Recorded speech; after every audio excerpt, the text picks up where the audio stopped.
Shekhar, sir, you don't need any introduction. I'm just going to say what an honor it is to sit opposite you, one of the most important and defining and brilliant directors of all times, I should say. And as I said to you before, I think it's my longing that's got you here. So welcome to Voice of India, FM 89.7 Eastside Radio. Let's start with, of course, what's love got to do with it? I was at the media screening, and let me tell you, it's so delightful. There's so many moments that stayed with me, and that's always special when a movie does that. So congratulations on that. I want to talk about working with Shabana Azmi after 40 years of time. And Masoom is the reason I fell in love with movies, and with Nasuddin Shah, with Shabana Azmi, and with you. So how was it working with Shabana ji after 40 years? Well, I didn't have to say much to her.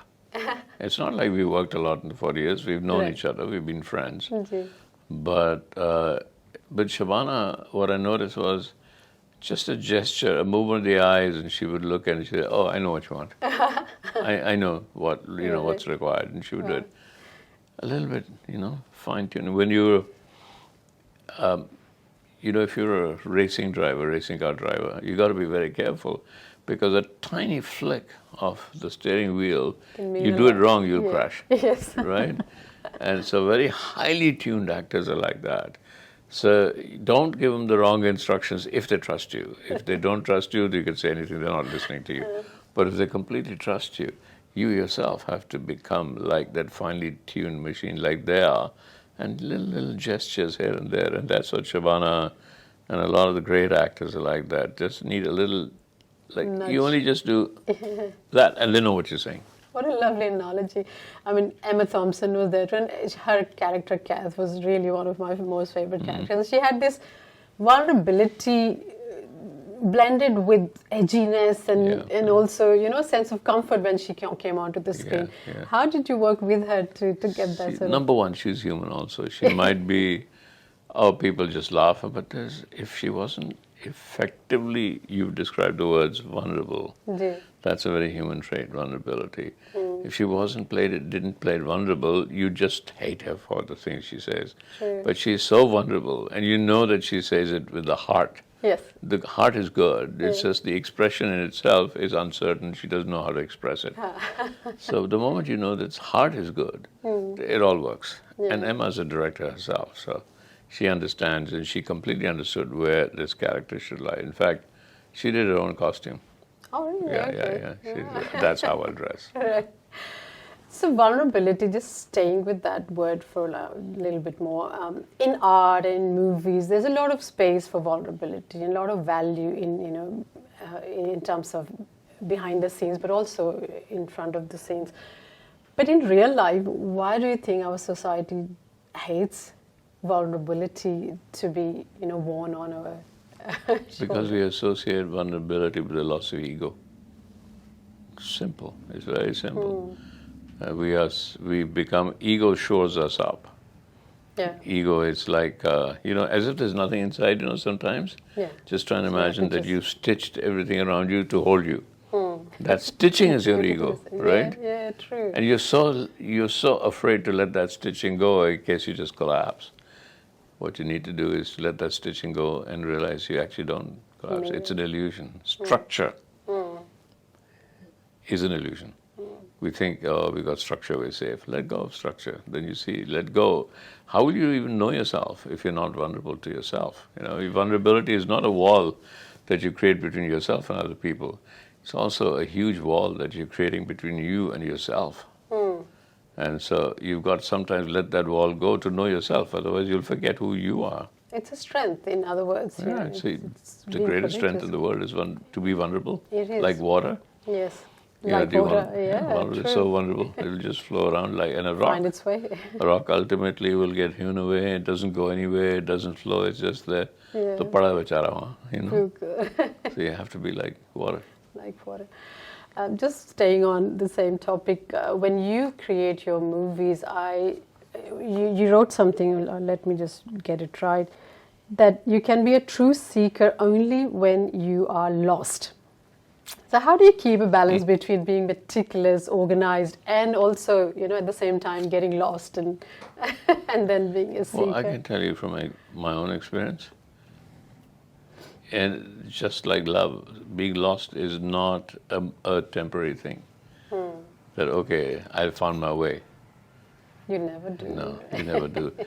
The idea of continuously searching for yourself, what are you really searching for? You're searching for your connection with the infinite.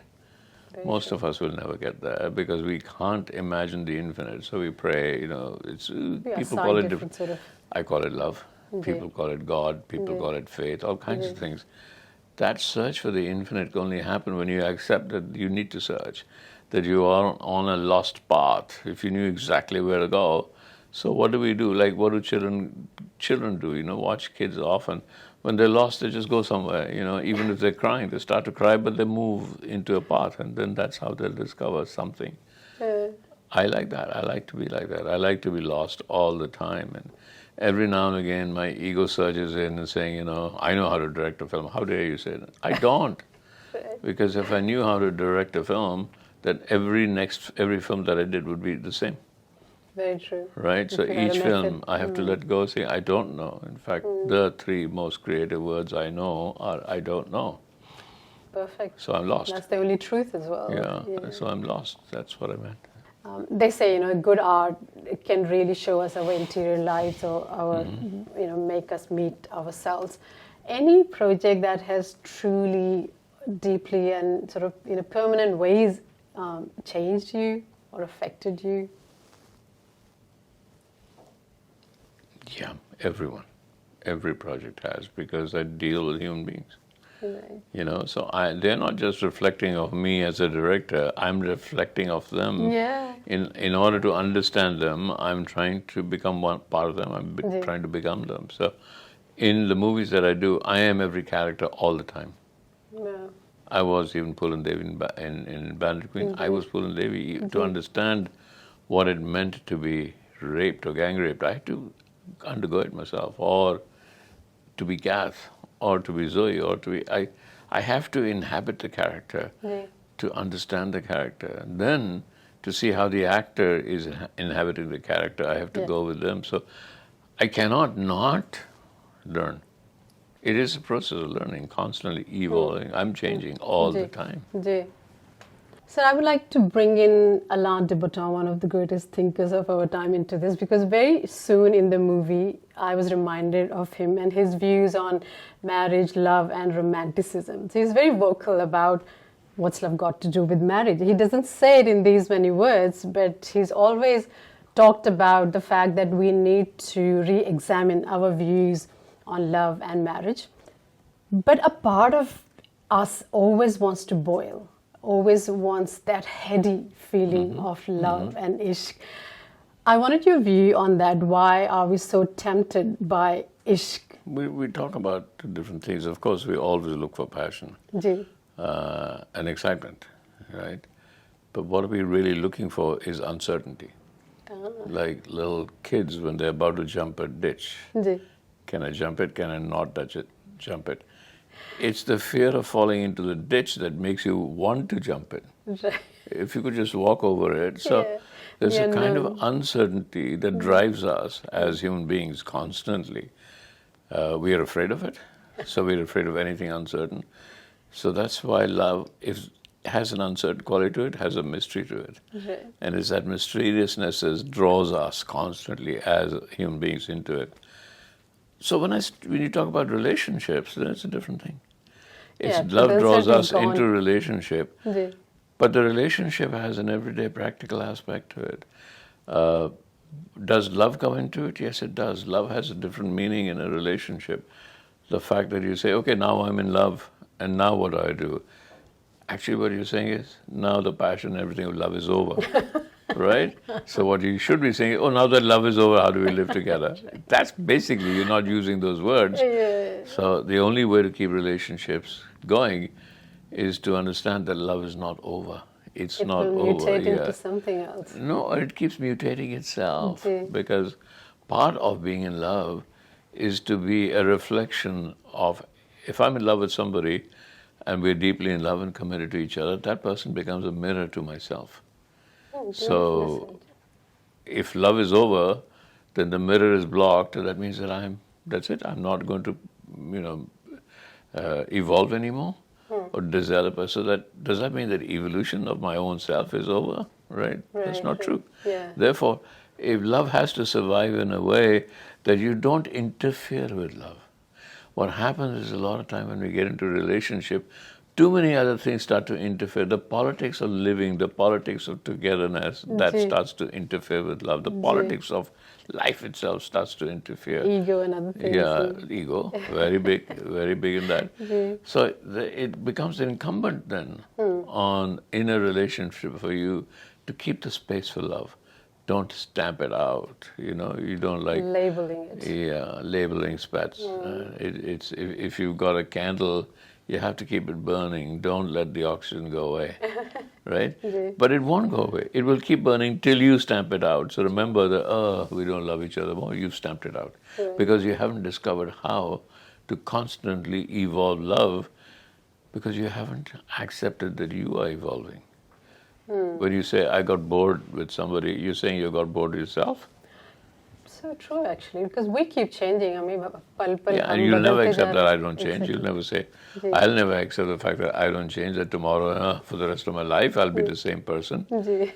But as long as the other person, that's why I keep saying this film is not about love as much as it's about intimacy. As long as you have intimate, and that there's not only sexual intimacy. There's so many forms of intimacy. Actually, that's a nice segue to my next question, because I think real intimacy occurs in the mind, in the depths of the mind. In the movie, there were so many beautiful moments and these unexpected turns and twists, which were really beautiful. And I just want to mention two things that stayed with me. First one was in the two protagonists, Kaz and Zoe, and the fact that they live close to each other, for years, So number 47 and number 49 are two worlds which are so far apart, but also so close together. So in a way, that proximity to each other gives them a certain depth, a certain intimacy. And I just want to share notes with you. I saw that as a simmering factor, that they knew each other's inner and outer worlds for many years. So I saw that as the simmering happening. And then that moment, after the big reveal at the Mehndi ceremony, when they walk into this Sufi mehfil, that just took my breath away. The way it's been shot and nothing has been said. So there's this magical silence where all the barriers and ego and resentment just melts away. And I saw that as the kind of the boiling, but not the passionate boiling, but really the peaking moment. I just wanted to see what were your thoughts when you were filming these two aspects of the movie. Does it match your vision at all, how I'm seeing it? I don't define moments. Even when I'm filming, I don't define. They evolve. So even when I was filming, let's say, Rahat Fateh Ali Khan singing, I was watching how these two evolve, and I was shooting them the way they evolve. In fact, Lily was so moved by that song, and you can see it. She was not being play acting. She was being completely moved by it. Yes. And that silence. So, initially it was written in the car, but I realized in a car you get close to, in a rickshaw, you're open to the world, so you're open to love. So these little things keep going on. True, and those are the things we would never know, what happened in the background. But that moment really brought in that, intimacy of the mind. But I saw that somehow simmering and boiling together probably is that middle, coming together is the way to love. Simmering and boiling, and it's evolution, it's evolving. It's not like, even if you boil, doesn't mean that the evolution has stopped. It means that there is a beginning and it started. That moment which we just talked about, and there's so much that's gone into making that a really magical moment. You just shared that.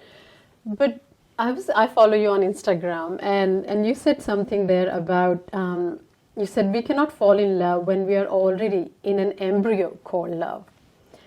Yet our human experience, always creates these walls and barriers inside that embryo also. So I was wondering, why is it so difficult to create such moments that we witness in real life, but also in real life we don't get to see such moments?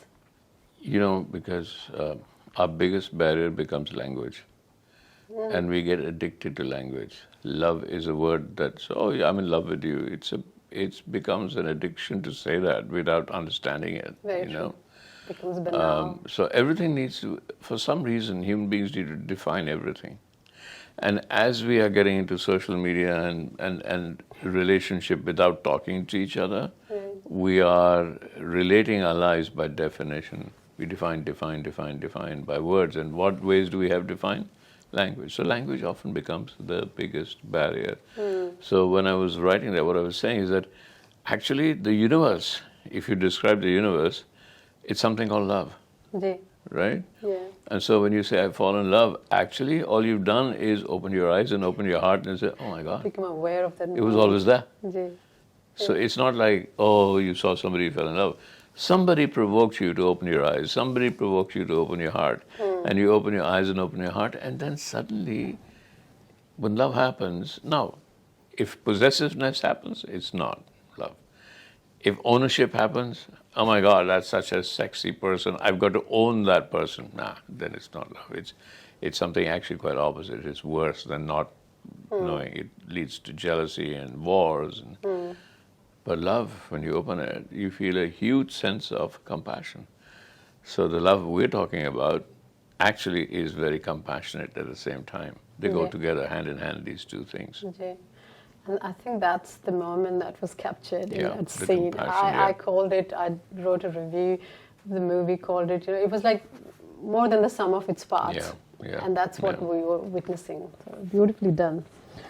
So the movie explores so many themes that are fraught with complexities and contradictions, whether it's the concept of love, marriage, or arranged marriage, or should we walk into love or fall into love, should love be all magical or also mundane. So it's quite complex debates that, we probably never get a closure on, which is okay. But a movie which deals with such complex issues, but yet it never feels heavy or serious or banal. I mean, it's light-hearted, but still there's a certain depth to it. So I just wanted to ask you that this genre, which you also said that you were looking forward to packing all this complexity into kind of a light-hearted or feel-good genre.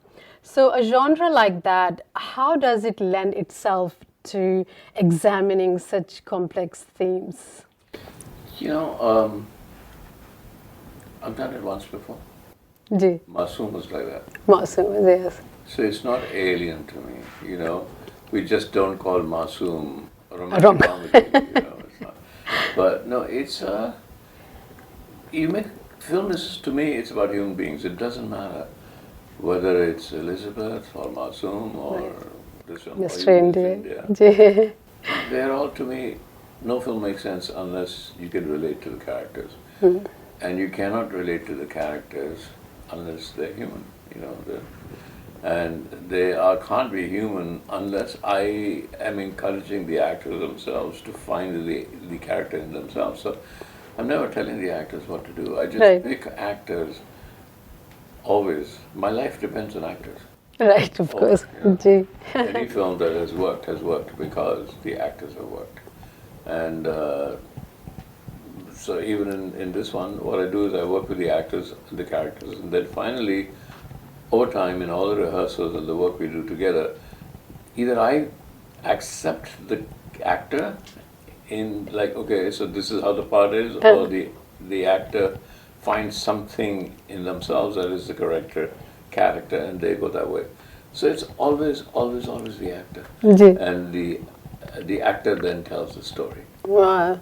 For me, that's what it is. Yeah, you have a certain method, of working with your actors. You let them be in a room and then develop a sort of a rapport between each other. Absolutely. That's beautiful.